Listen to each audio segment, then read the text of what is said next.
If you can't see me, I'm right here in the middle of all of this amazing senior class. And here's how tonight's going to work. We want to hear from you, okay? We want to hear from you. Right now, we're going to throw some number on the screen for you. This number is going to be up all night. I have a laptop right here via the power of Google. You guys can text any question to that Google number. You guys notice the first three numbers, 412? See what we did there? It's pretty awesome. Fun fact, that's Pittsburgh area code. But anyway, through Google, we were able to find that. And that is going to text it anonymously to my computer, technically to the people in the back, who are then going to send it to my computer. And I won't know what questions are coming from who, but I will get the questions. And so you guys are driving the questions tonight. What do you want to hear from your 412 senior class? What do you want to hear? Type those questions in, text them in, and then these seniors, they're ready to answer. They're ready to share God's wisdom with you tonight. Before we get there, I want to show you guys what a real senior picture looks like because, listen, look at this senior picture. This is a beautiful senior picture right here. That's what a real senior picture looks like. Are you sure that's not a baby picture? Listen, that's not Silas. Silas, where are you at? That's not Silas. That's your boy. That's me. That's my senior picture. I got another one. My parents were confused.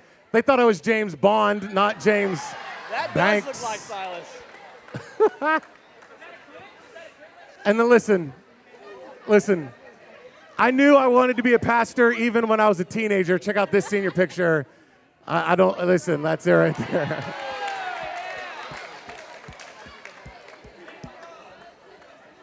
I always tell my wife that I peaked in high school. And she's continuing to peak every year of her life, so I win. Well done. So good. We are so excited about tonight. Here's another interesting fact about this generation, this senior class that I've never encountered before, is that we're growing up where this isn't the first time that they recorded videos. We brought them in, and you saw the videos that we just threw out there. Again, the questions are on the screen. I'm going to give you time to bring those in. But we recorded videos a little bit further back, all the way back to junior high. Check these videos out that we recorded all the way back in junior high. No. Yeah. I'm the thuggiest thug you ever meet. I'm the thuggiest thug you ever meet. Thuggiest thug! Yeah! I'm getting there. So I'll see you guys later, and I hope you guys enjoy this little update, second video. So see you guys later.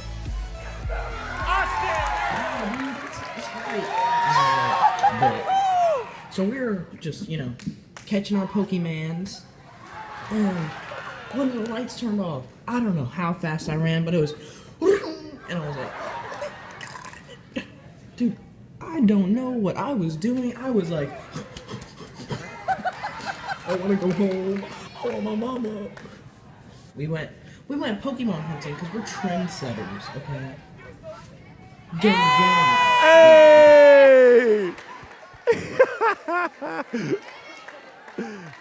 Yeah, so I thought that was interesting because they started YouTube channels when they were in junior high, and that was obviously short-lived. All right, y'all. I have a lot of questions coming in. We're going to try to get to a bunch of these.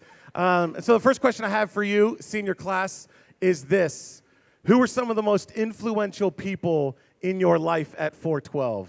Who have been some of the most influential people in your life at 412? Okay.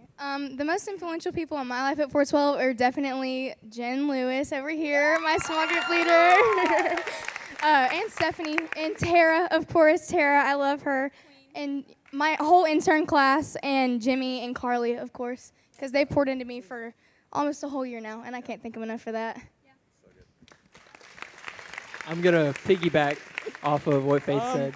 I'm going to piggyback off Faith real quick. I'd have to say my small group leaders have been there for me so many times. Like, I feel like they're an extra part of my family now. Not even just, like, actual blood, like a family in Christ. Like, them, my small group, all the senior class too, yeah, like Faith said. Like, they're all here for me, and they're my family, That's who's been there. Cool. The most influential person or people at 412 for me was Todd Maines, Tommy, And yeah, they became my best friends and people that I could go to whenever I'm in trouble or anything, somebody to joke with, somebody to just talk about life with. And yeah, I'm super thankful for them.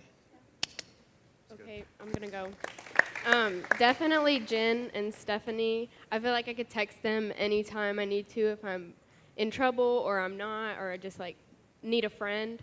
I could definitely text them anytime and they will be there for me. Definitely, this is loud. Definitely Todd and Tommy and the whole senior boys. Y'all are like extraordinary. I love you guys so much. And he's not here right now, but Colin Slaughter has helped me through a lot, and he's helped me through a lot of hard times and a lot of good times, and he's always there for me, and I love him so much. So those guys are definitely up there in the, you know. I'm gonna tag onto that question. Why have these people been influential, and what advice do you have for younger 412ers about these influential people in your life? So they're asking who, but give some advice according to these influential people. Okay, so I think my most influential person, well, one of them is Sam Beard. Yeah. Because Amen. because it's about like it's like a friendship, you know, that we've got, but it's not just a friendship. Like it's not just like we get there and we have fun. He talks to me, he texts me throughout random times of the day, like, hey, how you doing? Like I can open up to him with everything, and he just instead of just me opening up to him and him just like going like right and through one ear and out the other, he always like comes back to me. It's like, hey, how are you doing in this aspect? Like, hey, how are you growing today? Like, hey, how's your relationship? It's just multiple times over and over. He just talks to me, and it's just that's how it helps me so much. Yeah, that's so good.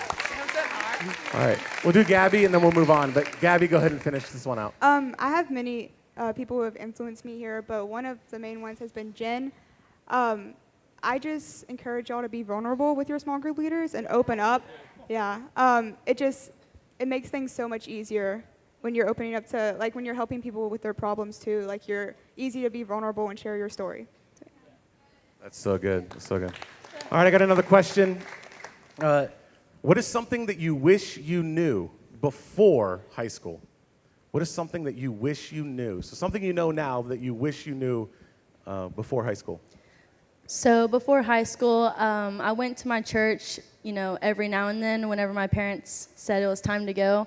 But I wasn't active, and I didn't give God the glory in everything that I did. So if I could go back to my freshman year, I would have came to 412 every chance I had. I would have done everything. I would have tried to be an intern my senior year. I would have tried to do everything I could to serve, to be involved. It literally means everything to you.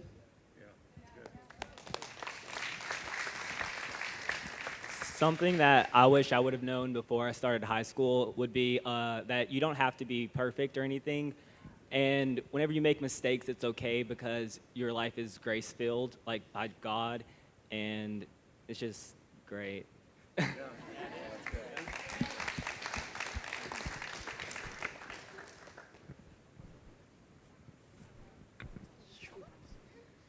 One of the things that I wish I would have known going into high school is how much God really loved me. I went into high school not really, like, oh yeah, God this, God that. But when I came here, it really helped me realize God loves me, and He loves every single one of us in here. And just seeing everybody really worship and praise God, it was great. That's so good. Thank you. Where are we at? Over here. Go ahead. Definitely that age doesn't determine your leadership role. Yeah. That you can still get involved and grow in your leadership positions no matter what age you are. Because here at Praise Church, we don't look down upon you because of your age. And so I wish that I would have been more involved when I was younger. Yeah.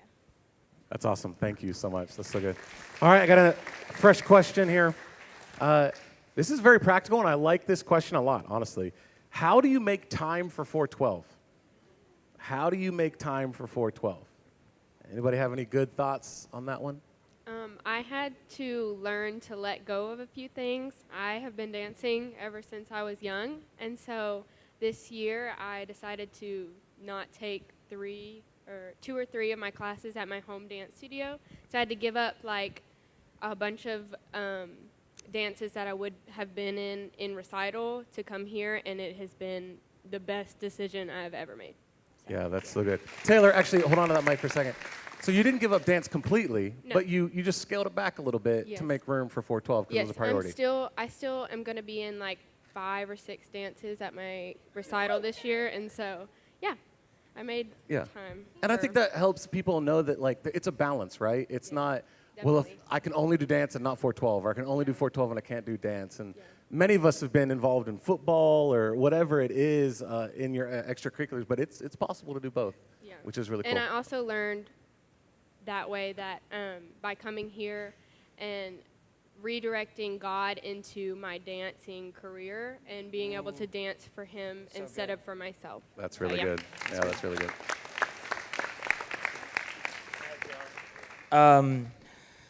Make time for 412. So before I started really going to 412 like regularly, I was playing a bunch of soccer for my high school and for club soccer.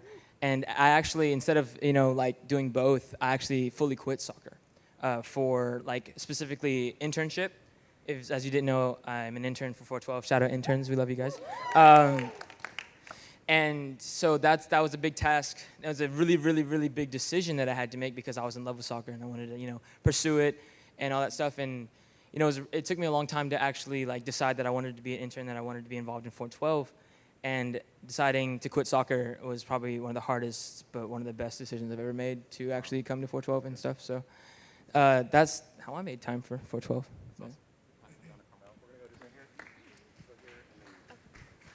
Hey guys, I'm back. I'm not gonna Stop it. Okay, my bad. I'm not just gonna tell you about how to make time for 412, but for Christ also.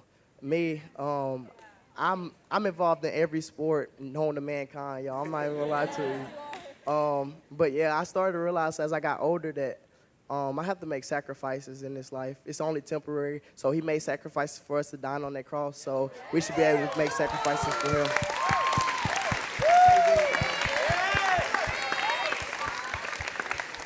All right, Carmel, go ahead.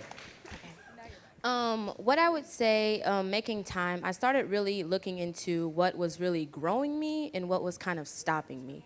So going to 412 and playing all these sports and doing all these extracurricular activities, it really just showed me that this is not really building me, and it's kind of like, stopping me from really growing closer to God. So I just really started digging into what I was doing and looking into what I did and what I didn't do and just really focused more in on, God. Yeah, that's good. Thanks, Carmel.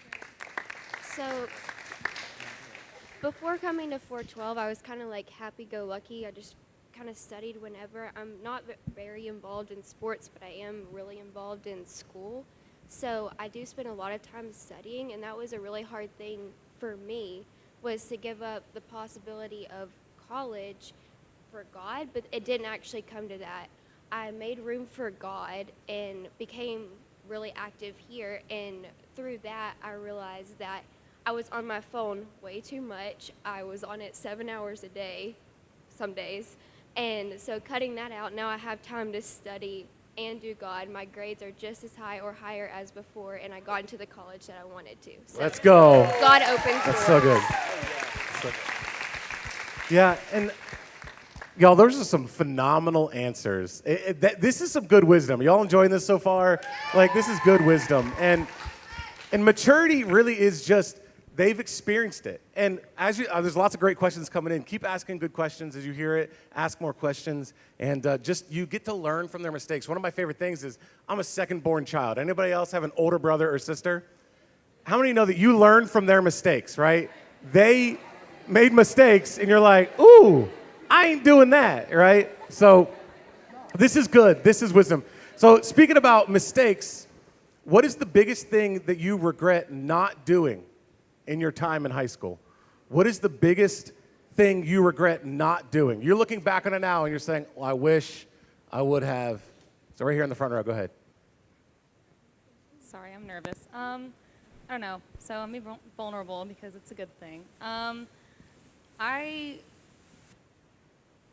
like to put God in this little cubby, and I'm like, you're gonna stay there in my relationship. I'll go live my life. And I think my biggest regret through high school and throughout the past 18 years of my life is not devoting as much time to my relationship with God as I should have, because I know that I would be happier and I would I'm anxious about how I'm living my life, and I know that like it puts a lot of pressure and stress on me, and like it's not helping me academically or like socially. And I know that if I put more effort into that, then I would feel a bit more like at peace with my life. And I think I really regret not putting the effort into it earlier. That's good. Thank you so much. Ready? Okay, sophomore years when I started coming here and I came every Wednesday. Well, then junior year, I kind of like didn't come as much. I only came every once in a while. And I ran into him at McAllister's one day, and he's like, "Have you been to 412?" And I was like, "No." I kind of felt bad about it. But one thing I regret not doing is coming that one year because I've missed out on so much. Yeah, that's so good. We'll do one more, and then we'll move on. Go ahead, Gabby. I regret not being so outgoing and willing to do the little nudges that God gave me to maybe go talk to somebody or invite somebody to church. I just realized that I could have brought so many people into church. Just don't, if you feel those little nudges, like don't be afraid to go. Like, what's the worst that can happen? You just embarrass yourself. Like, it's not the end of the world. So, yeah. That's incredible. So good. All right, Skylar, go ahead. Okay, so one of my biggest regrets is not building a deeper relationship with my parents, because I've been like so blessed with my parents, and yet like as early teenager years, you know, you always want to push them away, and you want to tell them like, hey, I want to live my life my own way. But like as I'm a teenager about to leave for college now, I'm gonna be like 3 hours away from them. I realized that like how blessed I've been and how like open they are and how loving they are towards me, and I haven't been that open and loving towards them. So that's what I want to build upon. That's good, Skylar. That's good. All right. Next question. What did y'all think of Endgame? What did y'all... I'm kidding. I'm kidding.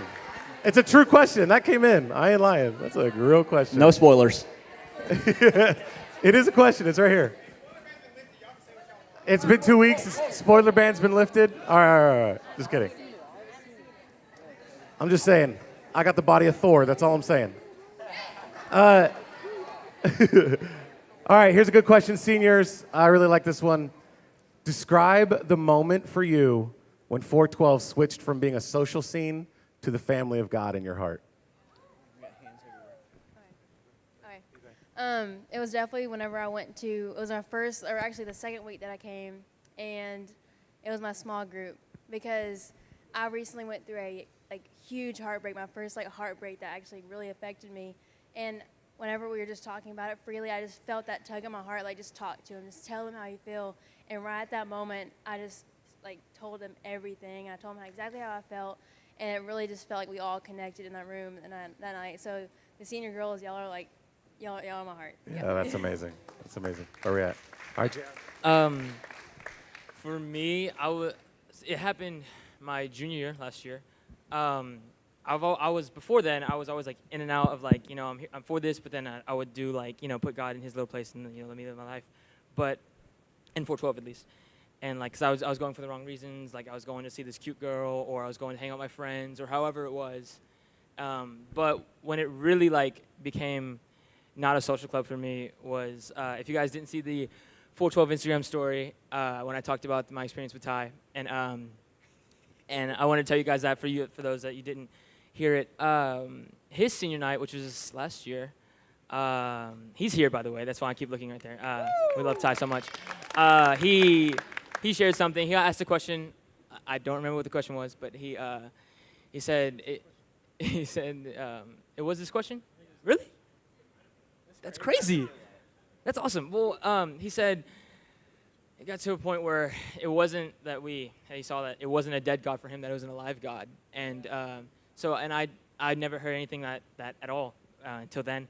And it really just changed my perspective on everything, and it changed my life. And, it persuaded me, it helped me make decisions that I made moving forward and becoming an intern and growing my relationship with Christ. And Ty, I credit you for that so much, and I love you so much, dude. Thank you. And yeah, so that's when it became a real place for me.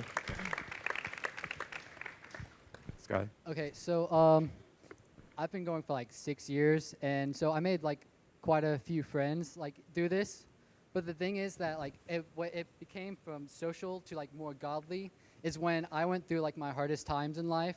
And like junior year, I was extremely depressed and like I harmed myself a lot. And that's why I still have the scars on like on my arms, and that's why I still wear long sleeves. But the thing is that the relationships God placed in this building really helped me and really pushed me through that time. Because I could open up with Todd, I opened up with Sam, I opened up with Caden Goats, I opened up with Colin Slaughter, I opened up with so many people throughout this church, and they pushed me to be better. They pushed me to open up to my parents. They pushed me to get baptized. They pushed me to go more towards Jesus instead of my own ways of coping. And that's really what pushed me to love God even more. That's so good. Thank you.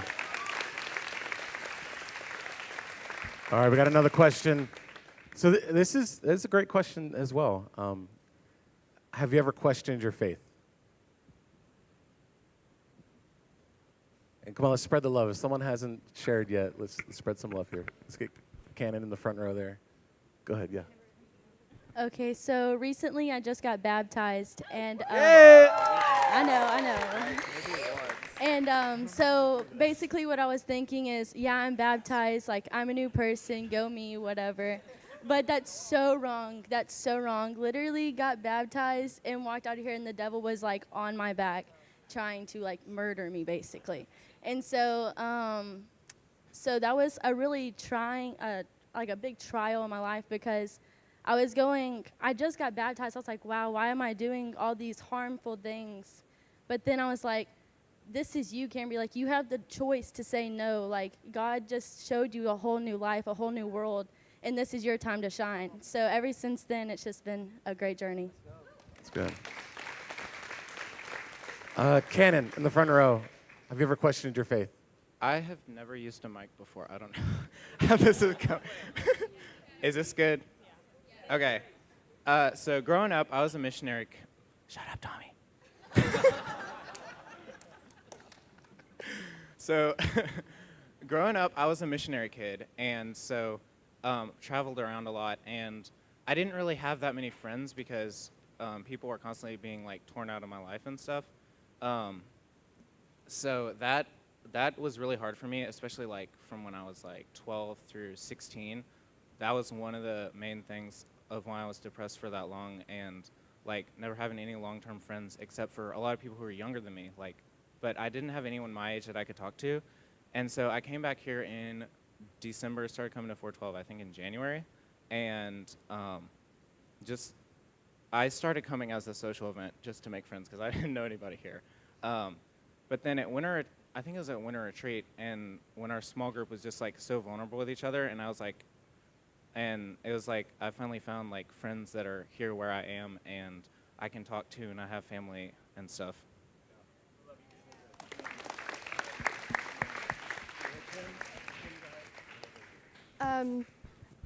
The answer to the question for me would definitely be yes. Something that I have experienced throughout my journey is that if you don't question your faith, then why should you even have faith? God has led me through so many trials in my life. I have gone from feeling completely numb to overflowing with emotions that I don't know how to deal with. And throughout that process, I definitely questioned my faith a lot, but I think that made me grow stronger in my faith more than anything.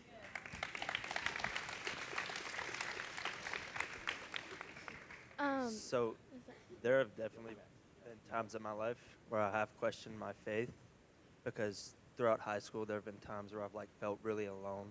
I just felt like I haven't had anybody at all.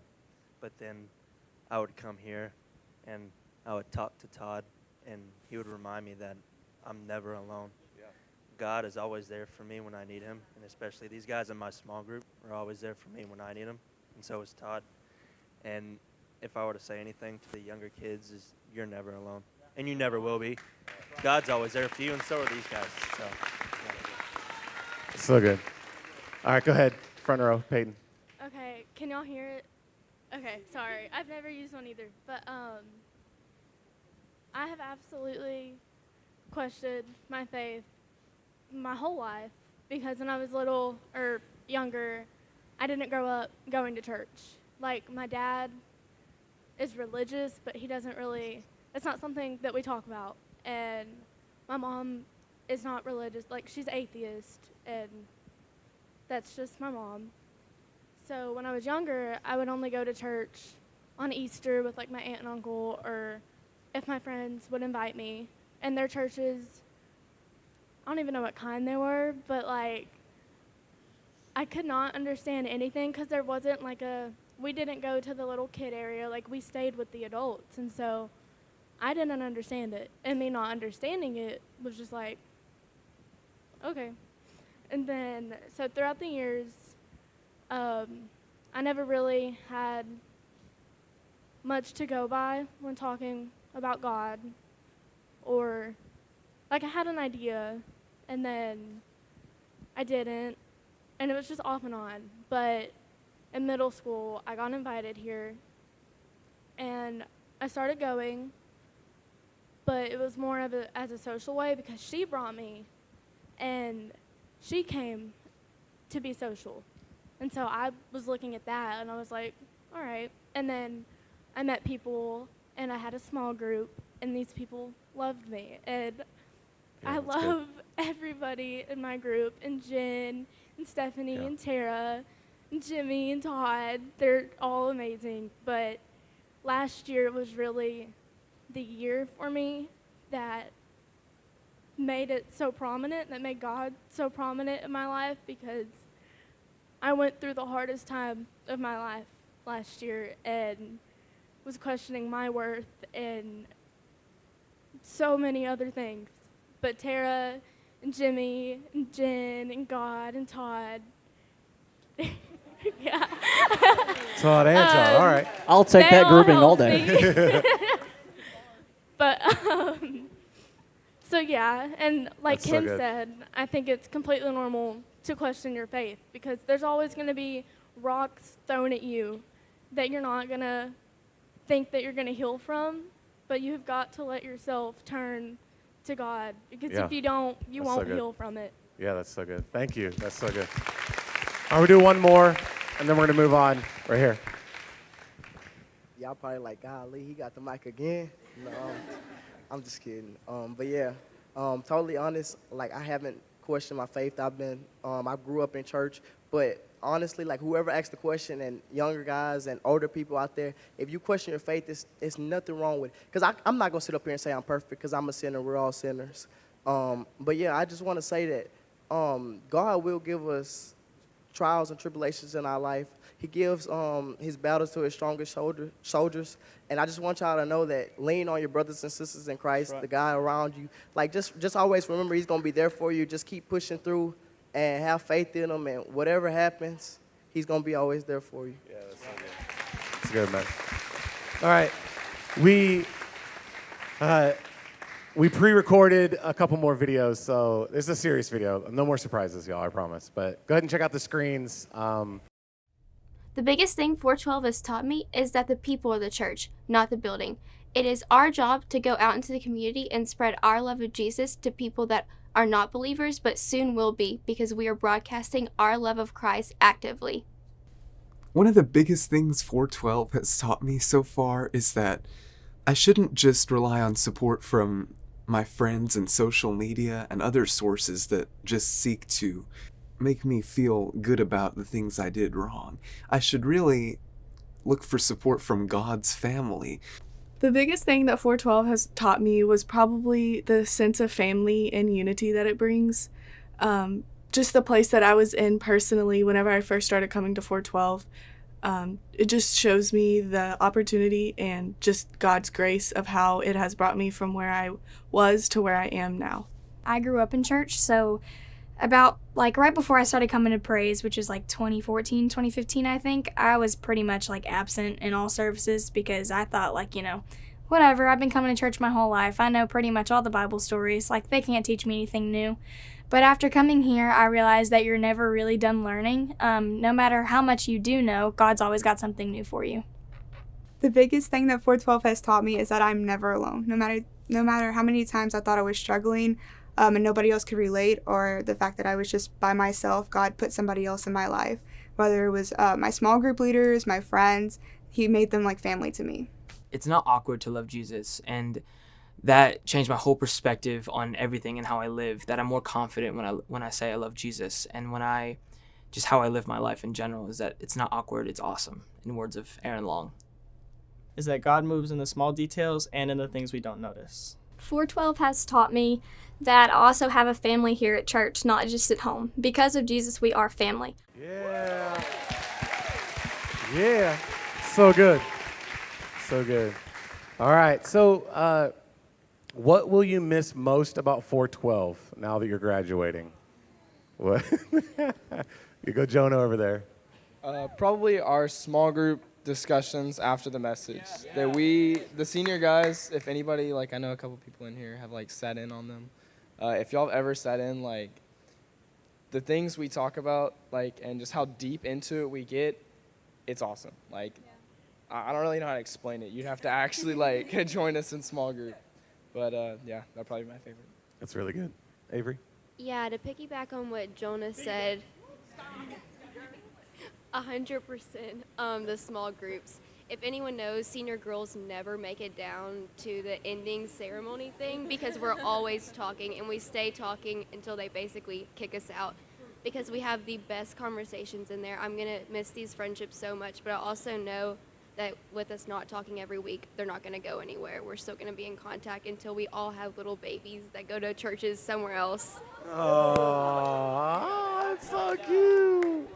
So cute. I'll go Hannah over there, and then we'll find someone over Back there. to what Avery said, yeah, we never make it down here for the little last minute thing because we're always having those deep conversations, but also not only the small group, but the sermons, because I've never found a church that I've been able to actually connect and understand, like, for real, like, understand, like, this, like, what he's trying to say. And it definitely means a lot for being here. So, like, I'm going to have a hard time going when I'm in Nacogdoches. I'm not going to find a place like this, but I'll be sure to look for one. But I think I'm gonna miss. It's loud. Oops, sorry. I think I'm gonna miss my friends who have become my family here. We've had so many good memories, and I'm just gonna miss seeing them every Wednesday. And some of them are leaving next month, and I'm so sad that I won't be able to see them anymore. And they're beautiful little faces. That's good. All right, Sachi, here in the front. Go ahead. One thing that I'm really going to miss is the opportunity that they give you to serve so much. Like, it's kind of tiring sometimes, but honestly, it puts like it gives you a new perspective on yourself because they give you so much confidence, and they are always reassuring you and telling you how much they believe in you, and like you can do this, and like just because you're young, you can't, like, it doesn't matter your age. And that really has helped me like see myself in a different way. And like I never was one to like want to be like a leader or anything, but having different serving on different teams here, it gives you a different sense of like connection to yourself and to like your worth and like your abilities as a person, and like showing how God can use like the smallest people or like people who are super like introverted and quiet to like bring out other people around you. You know what I mean? The thing that I'm definitely going to miss the most is probably just the irresistible environment that they work so hard to create every week. Like, they've got so many different ways of just like VIP, or not VIP, guest team and greeter team and cafe team. They work so hard to just go above and beyond to create this irresistible environment so that you can come back and learn more about God and learn like more about your faith and stuff. And also just the value that they place on the younger people, like how important it is for them to, hold on, I'm losing it. Just how much value they place on the youth, because like in normal churches, you don't go in and see like people running cameras and like up on the band and up on stage leading worship. Like, it's always adults, but it's just so amazing how they put that like not response. They trust us enough to run all that. For real. Like, look, come on. Look at our camera op back here in the back. Look at Karsten over here. Like, come on. We believe in you when you're a teenager. We believe in you. Okay, go ahead, Taylor. And then Sunny in the front. Okay. Okay. Basically what everyone else said, I'm going to miss literally every single thing about this place. It's like, the people, the environment, like, that was a lot. Anyways, okay. Just being able to serve, I not only grew like in my faith, but also I learned so much from Caitlin back there and Cammie. I learned so much from them, and they helped me grow as a person, and and not only with my faith, but just having like great people to talk to. She's coming back there. Okay. And also my small group. I literally love everything about this place, and being able to grow for myself and also be a leader to so many people. I don't get very many opportunities to do that, so That's awesome. Thank you so much. Sonny, go ahead in the front. Yeah, so mine's got to be the view. So I'm a 7-year member, been in 412 for 7 years, and back then we were just sitting upstairs, about 30 of us staring at the ribs on the walls. I mean, it was tiny, and I've watched it grow to this amazing group of people that are in the room today, and it's unexplainable. It's invisible force put in color, for sure. Good. All right, JR, go ahead. I know you guys are getting annoyed that I'm speaking a lot, but I have to mention this because definitely small groups, not just the relationships that we have and we push each other to grow in our relationship with Christ, but our friendships. We get to have conversations and we get to have experiences. Sorry, Sonny, but experiences like the time Sonny was like, Eddie, I was outside and now I'm inside. What is happening? I did that really well. I know. Anyway, if you guys didn't know, that was an experience that we always like to play with Sonny about. Todd, Eddie, Sonny, you guys know. Just the fun times that we had together, not just in church, but outside of church. And, well, church is not a building, but, all that fun stuff. So I'm going to miss that a lot. That's good. A lot. I think what's cool about, yeah, go ahead. I think what's cool about, I kept talking anyway, sorry. I want you to hear this loud and clear. Not one of them said what they loved about this was the fancy lights that we have or the brand new building that we have. Because the church isn't a building, it's a group of people. And whereas we are blessed, like we are incredibly blessed. And like when I pray through the Lord's Prayer, I pray, God, thank you for this, for our daily bread, which is taking care of us each day. And I'm like, y'all, we got some good bread here at 412, right? We blessed. We got that bread here, right? But y'all, I hope that you're hearing at a very, very young age the important things. The important things are growing in your small group, building those deep, meaningful relationships, tuning into the message, trusting your small group leader, going to camps, going to retreats, and allowing God to change your life. So this is going to be the last question of the night.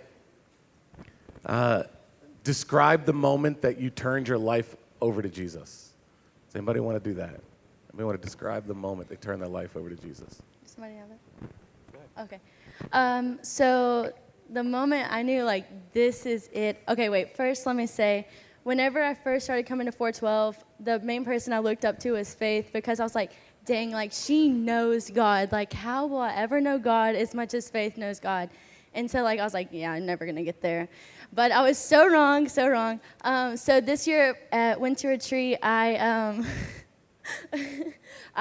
we were in the room, and I know y'all heard it, the first video, and we were in the room, and it was literally, insane. So I was standing, front and center, and, the lights were, completely white, or at least for me they were. And, everybody was singing the same tune, the same everything, and, I just, felt this, I don't even know how to explain it. It was, a vibration inside my body, and I was like, this is God. God is here. God is in this place. Yeah.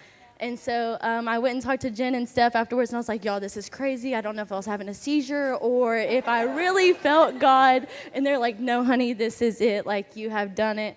And so ever since then, it's just been amazing.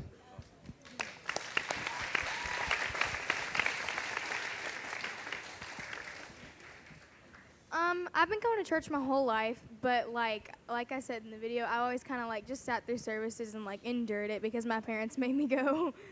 They're over there looking at me. Sorry. But when I started coming to 412, it was probably, I think, the You've Won Me series. It was my first few weeks, and that was the first time that I really, truly felt the presence of God. Jimmy was preaching on different ways to worship, And it was the night that literally like the entire room just like fell to their knees in like awe and wonder of like what God was doing. And he was just like, it was amazing. And so that, well, I won't go into another story. It'll take too long. But yeah, sorry. Jimmy was just talking about like how to truly authentically give like yourself to God in worship. And before that, I had never, like, I just kind of hummed along in service and kind of like just rocked back and forth. But through that series, like it truly taught me how to like completely surrender myself in worship to God, not just as a show to like people around me, but like just to give all that I have to Him.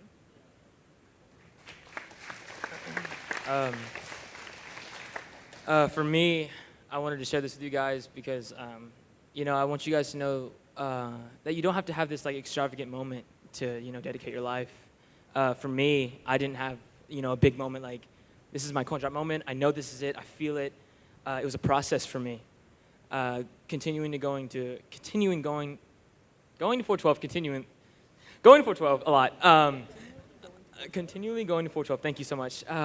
It really just, like I said, I was going for the wrong reasons. And as it went on, I started listening to Jimmy, and I started, thinking, questioning. If you guys know me, I ask too many questions. Questioning everything, just like, what is this all about? Like, how do I get involved? And just, it was a process to like, do I really want this? No, not yet. Do I really want this? No, not yet. No, like, I'm not ready. And it got all the way to the point, not last baptism, but the last one, I got baptized. And I was one of the last people to get baptized because I was so nervous that I didn't know if this was right for me or not. And, you don't have to have this huge moment, like, I'm going to dedicate my life to Christ in this moment. This is it. I never had a raise my hand moment, as a process. And it's okay to have a process because you still get there. You still have the same goal. And so that's how I, became to, become saved. So it was a process for me.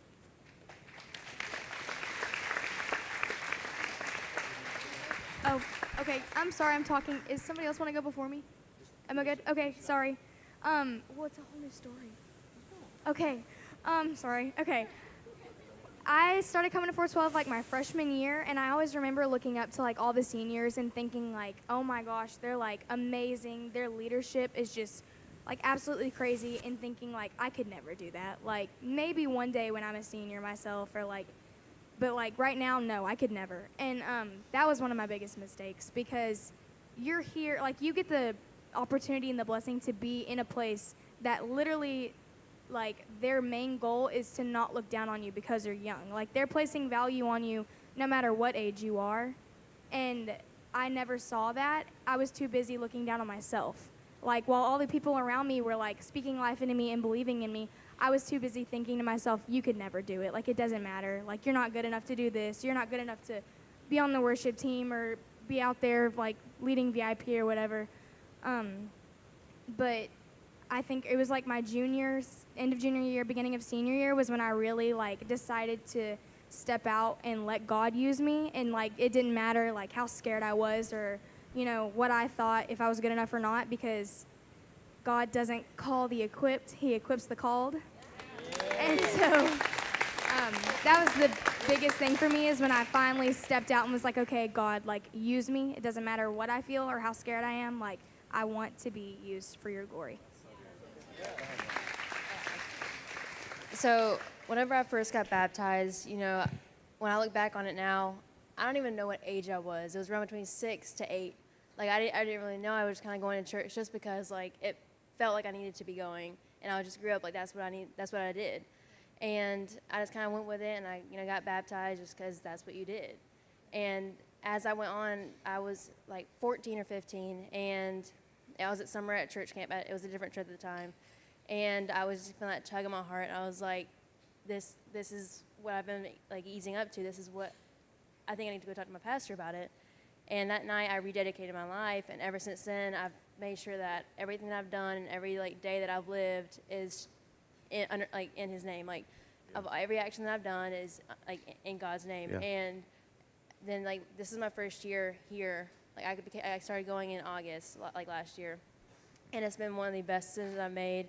I was not one to raise my hand during worship. I was not one to sing at church. And then once I started coming here, I was doing all of that. Like, so I'm a good. totally new person because of this church. That's awesome. And so, That's awesome. yeah. We're going to do 3 more. We're going to do Mark, and then we got one over here and one in the front. So mine was kind of like a long process, like JR said. It started about 2 years ago. I was involved with definitely the wrong people. Now looking back on it, I was making the wrong choices. And he actually invited me to 412 once. And it was like the first semester.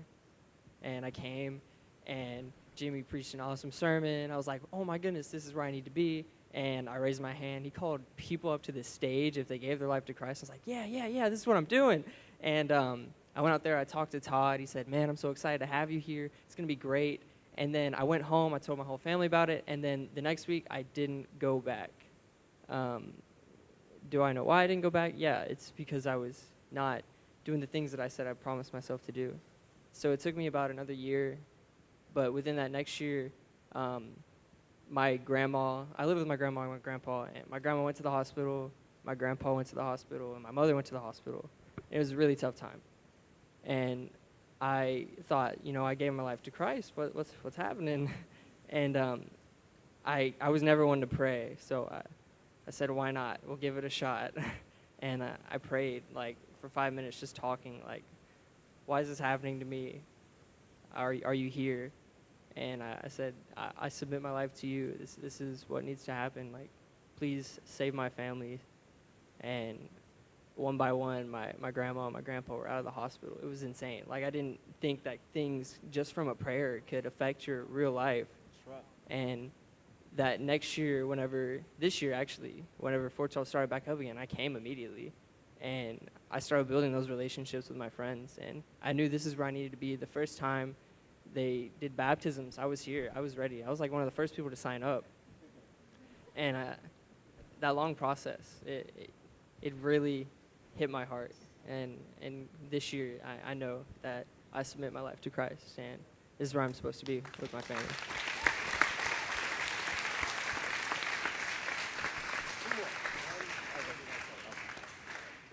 All right, y'all. Mine was a couple years back when I was at my cousin. It was a youth group. It was like a convention or whatever, summer camp. And like I said, I've been knowing Christ, but when I was there, it was different. I seen kids at the age of 6th grade and younger, they're giving their life to Christ. They're praising them differently. It's not a game. That's when I realized. Then I was like, that's when I realized. Then I was like, heaven and hell, that's a real thing, y'all. It's real. And so I had to hold myself accountable as a Christian. I knew of Christ, but I really wanted to know him. So just that, I just felt his presence in there a couple years ago. And so I haven't just been walking with Christ, I've been running with him since then. Yay! Take us home, Cannon. Take us home.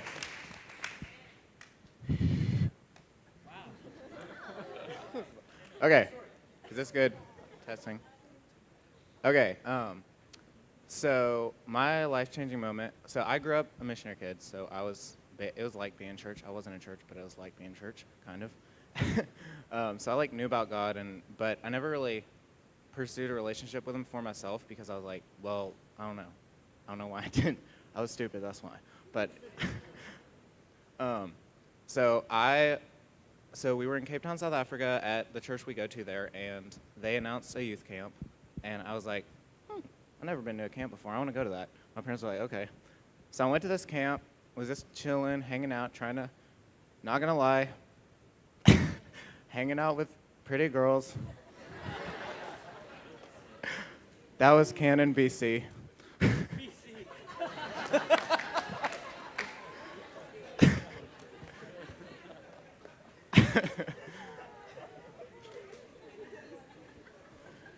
Anywho.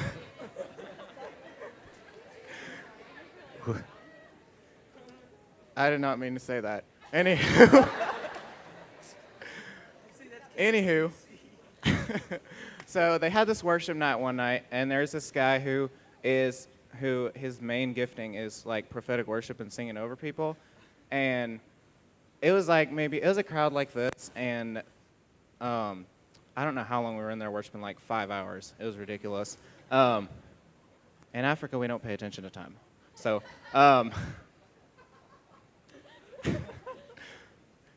anywho, So so I went into there super like depressed and callous and super hard-hearted to like everybody and everything, and I wouldn't accept love from anybody because I didn't think I was good enough for that, and I pretty much just hated myself. So the presence of God fell during that meeting, and so I can't remember exactly what happened because I was losing it, and I did not cry in public, but I was crying my eyes out, like ugly crying,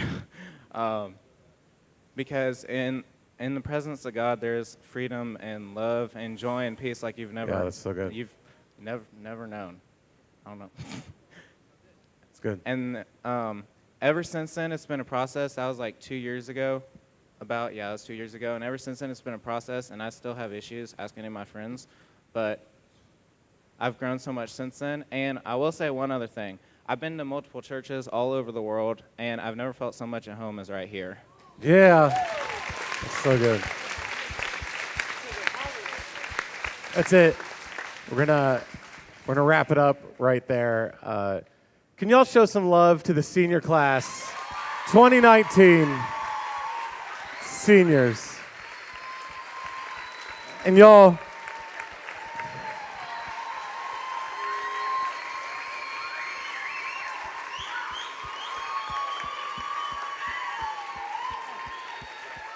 seniors, we have, show me the back. We have a special gift for you. 2019 412. This is our gift to you, senior class. You can pick those up in the cafe after service. These are just for you guys.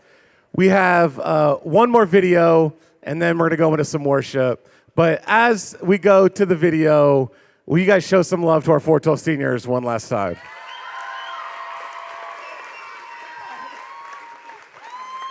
Any advice that I would give any younger 412 students is to surround yourself with good people, make good relationships and know who your friends are, because your relationships in life affect everything else that's going to happen. They affect the way you feel about yourself and other things.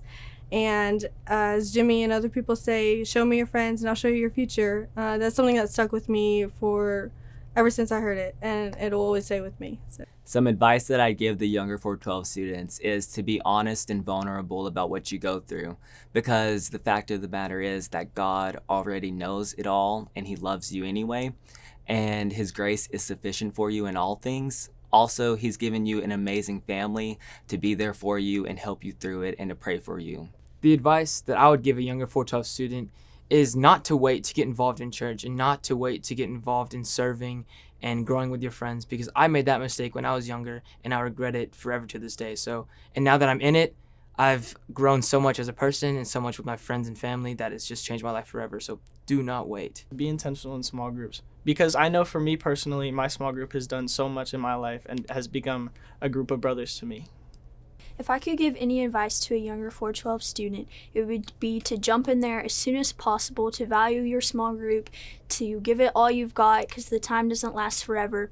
I didn't get here till the end of my junior year, and I really wish I could have had more time. But I'm encouraging you all to get in here as soon as possible and to value every minute of it. That's good. Why don't you stand to your feet? I asked the senior class to lead us in worship tonight. Guys, spread out. Seniors, spread out all across the front. 412, I hope you heard a few things loud and clear tonight. Is that not only do we believe in you as a ministry, but God believes in you. And the best encouragement that I could give you, y'all listen to this real quick. The best encouragement I could give you is don't wait till you're a senior. Like Faith said, I love the way she said that. It wasn't until her senior year that she believed in herself the way that we believed in her and the way that God believed in her. You don't have to wait. I believe in you. If you're in 6th grade, I believe in you. We're going to go to God in worship. We're going to celebrate what God has done. Y'all, we're not a part of a church where God isn't moving and we're questioning where is God. We're a part of a church that we're seeing the evidence of God all around us. Amen?